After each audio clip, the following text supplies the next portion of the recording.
नमस्कार मंडळी, श्री स्वामी समर्थ. शीतल दराड यूट्यूब चॅनलमध्ये सर्वांचं मनापासून स्वागत. तर तुम्हाला पडला असेल प्रश्न का मी कुठं चालले, तर मी चालले गुजरातला.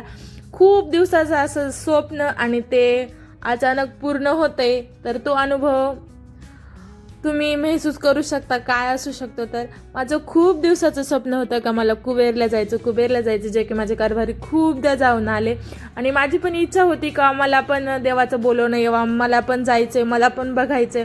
मिस्टर मला तिथून मुखदर्शन वगैरे दाखवायचे, पण माझी खूप आतून इच्छा होती आणि ती इच्छा माझी पूर्ण होईल मला असं वाटलंच नव्हतं.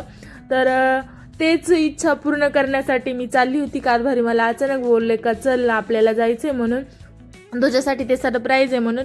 तर एक अंदाज तर नव्हताच का कुबेरला वगैरे घेऊन जात असतील असं म्हणून, पण अचानक ठरलं आणि आम्ही गेलो. तर खूप छान असा अनुभव आला. कुबेर म्हणल्यावर धनाचे देवता, तिथं दर्शन वगैरे केलं. आम्हाला थोडंसं पोहोचायला लेट झालं होतं, पण तिथं काही व्हिडिओ वगैरे शूट करायला नाही जमलं. मेन म्हणजे शूट करण्यापेक्षा मला नाही ह्या सगळ्या गोष्टी तिथं स्वतःच्या डोळ्यांमध्ये साठवून ठेवणं जास्त महत्त्वाचं वाटलं. त्याच्यामुळं मी या व्हिडिओमध्ये तुम्हाला कुठंच दिसणार नाही, माझा आवाज पण नसेल. खूप म्हणजे खूप छान असा अनुभव होता माझा आणि दर्शन वगैरे खूप छान झालं. आणि त्याच्यानंतर आहे ना तिथूनच 2-3 किलोमीटरच्या अंतरावर पोईचं हे गाव आहे. तिथं ना नीलकंठ धाम म्हणून आहे, जे की तुम्ही आता व्हिडिओमध्ये पाहू शकता. ते तिथंच आलो होतो आम्ही.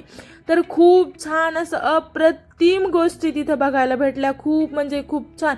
त्यांनी ना खूप असं छान गार्डन बनवलेलं आहे तिथं, सगळ्या देवतांच्या, प्राण्यांच्या, पक्ष्यांच्या असं छान छान मूर्त्या बनवलेल्या. खूप म्हणजे खूप छान वाटत होतं मला. हे सगळे ना व्हिडिओ वगैरे काढण्याच्या ऐवजी ना ते माझ्या मनामध्ये, डोळ्यामध्ये साठवून ठेवायला खूप जास्त आवडलं. इतकं छान आजूबाजूने पूर्ण पाणी, आणि हा अनुभव माझा पहिलाच होता. त्याच्यानंतर आहे ना इथं मंदिर आहे, छोटे छोटे सगळे मंदिर आजूबाजूने, आणि मध्ये आतमध्ये 2 छान असे मंदिर बनवलेले आहेत मोठे, जे की तिथं व्हिडिओ वगैरे अलाउड नाही त्याच्यामुळे काढली नव्हती. तर इतकं छान आणि प्रसन्न वाटत होतं तिथं गेल्यावर. म्हणजे एक स्वप्न असतं ना, ते पूर्ण झाल्यावरचा अनुभव कसा असू शकतो ते मी शब्दात तर नाही मांडू शकत. दर्शन वगैरे पण खूप छान झालं आणि त्याच्यानंतर म्हणला हा व्हिडिओ पण अपलोड करावा. तर व्हिडिओ आवडला असेल तर नक्की लाईक, शेअर